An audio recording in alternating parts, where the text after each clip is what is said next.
Ok ជាដំបូងខ្ញុំសូមជំរាបសួរដល់លោកគ្រូនិងសួស្តីដល់មិត្តរួមថ្នាក់ទាំងអស់គ្នាខ្ញុំបាទឈ្មោះផនបក្តីមកពីថ្នាក់ M2 ហើយថ្ងៃនេះដែរខ្ញុំសូមធ្វើការធ្វើបទបង្ហាញអំពីបច្ចេក Flutter មួយដែលនិយាយទៅលើ e-commerce app ដែល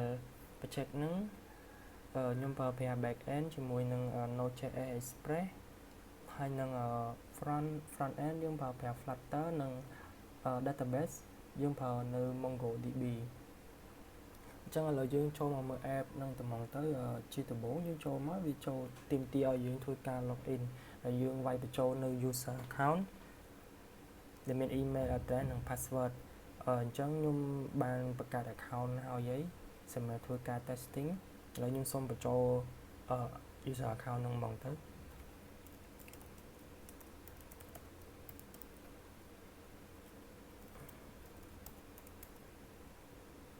បានបន្ទាប់ពីយើងធ្វើការ login បាន success ហើយយើងចូលមកមើលផ្ទាំងក្នុង app យើងហ្មងទៅយើងឃើញថាវា display នៅ product មកទាំងអស់ហើយក្នុងការ display នឹងដែរខ្ញុំបែងចែកជាពីរមួយ all ទី2ឲ្យវា display ទៅតាមមុខទំនិញដែលយើងហៅថា category ហ្នឹងមាន category keyboard mouse memory ដែលខ្ញុំធ្លាប់បានធ្វើការបង្កើតពីមុនមកនេះនៅក្នុងផ្ទាំង home ហើយនឹងយើងទៅមើលផ្ទាំងមួយទៀតផ្ទាំង search សម្រាប់យើង search product ឥឡូវខ្ញុំសាក search ទៅវា work អត់MSI អូខេ HyperX អូខេបានន័យថាវា live វា fix មកលក្ខណៈផ្ទាល់ភ្លាមតែម្ដងហើយយើងទៅមើល panel ទី3គឺ panel card ពេលដែលយើងចុចលើមុខតំណែងនេះមួយហើយយើងចុច add to cart វានឹង load ទៅក្នុងផ្ទាំង card ហ្នឹងហើយវាមានលក្ខណៈជា state ហើយនៅនឹងដែរយើងអាចធ្វើការ check out ហើយក្នុងការ check out ហ្នឹងខ្ញុំក៏មានបង្កើតនៅ logic ផងដែរសម្រាប់ទីផ្ទាល់ថាតំណែងហ្នឹងវានៅក្នុង stock អត់ទី1ទី2ទៀងផ្ទាត់ជាមួយសាច់ប្រាក់របស់ user account ហ្នឹងថាគាត់នៅសល់លុយសម្រាប់ទិញ item ហ្នឹងមួយបានអត់បើថានៅតិចជាងវានឹង alert មកថាuser ហ្នឹងអត់មានសាច់ប្រាក់គ្រប់គ្រាន់ទេសម្រាប់ទិញ item ហ្នឹងហើយទាំង panel ទី4នេះគឺសម្រាប់ user profile ដែលបង្ហាញនៅសាច់ប្រាក់របស់គាត់ដែលមាននៅក្នុង account នឹងឥឡូវហ្នឹងហើយមួយទៀត order history មើលប្រវត្តិរបស់គាត់ដែលថាគាត់ធ្លាប់ទិញឲ្យគេខ្លះធ្លាប់ទិញឲ្យគេខ្លះនេះប្រវត្តិដែលគាត់ធ្លាប់ទិញពីមុនហើយក្នុងហ្នឹងដែរវាមាន setting មួយទៀតសម្រាប់ទី1 switch dark mode light mode នេះអូខេវា work perfect ហើយមួយទៀត edit profile នេះគាត់អាចធ្វើការកែឈ្មោះរបស់គាត់កែ email address របស់គាត់នៅក្នុង endpoint នេះទៅហ្មងបោះទៅឲ្យ database របស់យើងហ្មងតាមរយៈ API ឥឡូវយើងមកមើលការ testing សាក់ទិញមើលហើយវាដកសាច់ប្រាក់មែនតើនឹងអត់ឥឡូវគាត់មានលុយ$332ហើយជាមួយខ្ញុំសាក test ទិញអូខេទិញ keyboard នេះមួយចុះទិញ keyboard 35រៀល add to cart ហើយយើងចូលមកមើលកន្លែង cart ក្នុង cart នេះយើងអាចលុបបានដែរលើម៉ៅនេះគាត់ថាគាត់អត់ចង់បានទេគាត់លុបចោលបានអូខេ35រៀលឥឡូវចុចមើលសាច់ប្រាក់សិន332ចាំមើលវាដកអត់យើងចុច check out អូខេ success គាត់កំងទិញបានសម្រាប់អីយើងឃើញថាសាច់ប្រាក់របស់គាត់បានដកទៅតាម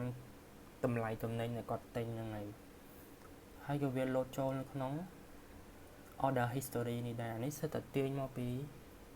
database របស់យើងមកទាំងអស់ឥឡូវខ្ញុំ test មួយទៀតខ្ញុំសាក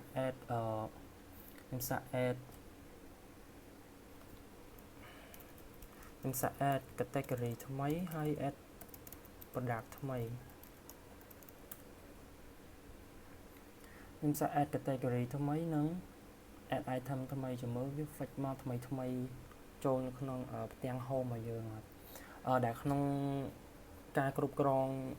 ក្នុងការ add តំណែង add user account ហ្នឹងខ្ញុំធ្វើជាលក្ខណៈ web system សម្រាប់ admin ហ្មងសម្រាប់ដែលយើងហៅថា admin dashboard ហ្នឹងនេះគឺជា web system សម្រាប់ហាង e-commerce app របស់យើងហ្នឹងដែលខ្ញុំដែលយើងបង្កើតឡើងមកហ្នឹងសម្រាប់ឲ្យ admin គាត់អ្នកកាន់ ទីមួយគាត់អាចមើលផ្ទាំងទាត់ product list របស់គាត់ហើយគាត់អាចមើលទៅតាម category ថានៅសល់ stock អីគេខ្លះ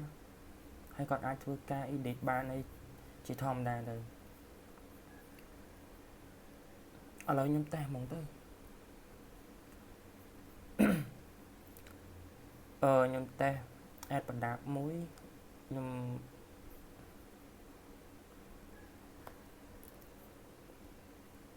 ខ្ញុំបង្កើតcategory ថ្មីមួយហ្នឹងខ្ញុំចង់ add category speaker មួយ audio មួយ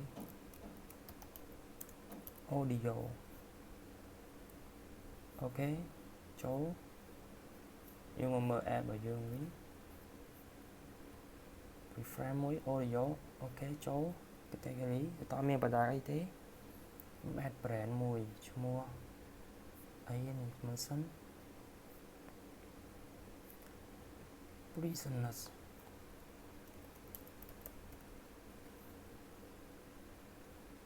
អូខេ brand នេះចូលមួយឥឡូវខ្ញុំតេស្ត add យកហ្មង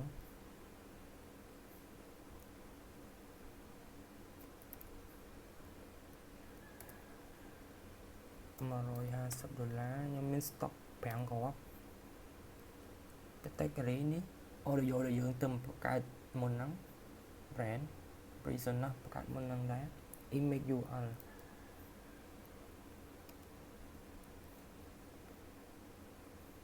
ខ្ញុំ save ទុកហើយអាហ្នឹងខ្ញុំសម្រាប់ធ្វើការតេស្តហ្មងឲ្យលឿន description ខ្ញុំមិនដាក់វាជា product trending ទេ save product as assembly នេះ វា load ចូលមកហើយនៅក្នុង web system របស់យើងអូខេ work perfect ឥឡូវយើងមកមើលក្នុង app របស់យើងមើលវា load មកអត់អូខេនេះវា load ចូលមកត្រឹមត្រូវហើយនៅក្នុងទាំង home screen all នេះក៏វាចូលមកដែរអូខេការ testing add product គឺ work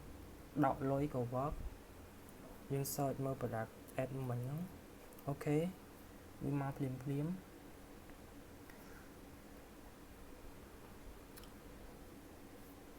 ហើយយើងទៅមើលក្នុង database របស់យើងមើលវា product មិញហ្នឹងចូលហើយ